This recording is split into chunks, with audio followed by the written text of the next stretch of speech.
ധീരതയോടെ മുന്നേറുക.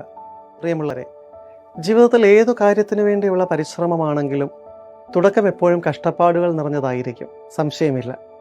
എങ്കിലും ഒന്നിൻ്റെ മുൻപിലും ആരുടെ മുൻപിലും കീഴടങ്ങാതെ പരിശ്രമം തുടരുക തന്നെ വേണം.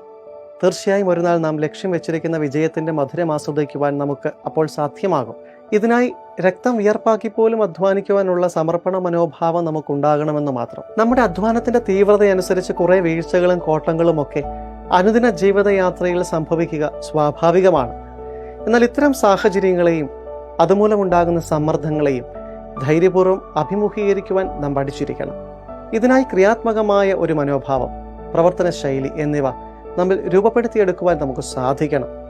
എന്നാൽ ഇതിന് വിപരീതമായി നിഷ്ക്രിയത്വവും പരാജയഭീതിയും പരാശ്രയ ചിന്തകളുമാണ് നമ്മുടെ മേൽ ആധിപത്യം ഉറപ്പിച്ചിരിക്കുന്നത് എങ്കിൽ അതിൻ്റെ ഫലമായി നിരാശയും മ്ലാനതയും ധൈര്യമില്ലായ്മയും തളർച്ചകളും അപകർഷതാബോധവും ഒക്കെ നമ്മെ വളരെ വേഗം കീഴടക്കുകയും അവ നമ്മെ അധപ്പതനത്തിലേക്കും വലിയ അപകടങ്ങളിലേക്കും നഷ്ടങ്ങളിലേക്കും ഒക്കെ നയിക്കുകയും ചെയ്യും.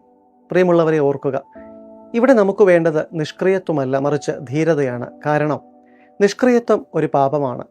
എന്നാൽ ദൈവാശ്രയത്തോടെയുള്ള ധീരതയാണ്, ആ പുണ്യമാണ് നമുക്ക് വേണ്ടത്.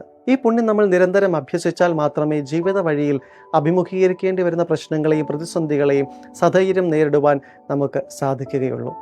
ഏവർക്കും നന്മകൾ നേരുന്നു. സ്നേഹപൂർവ്വം, സേവേറിയോസ്.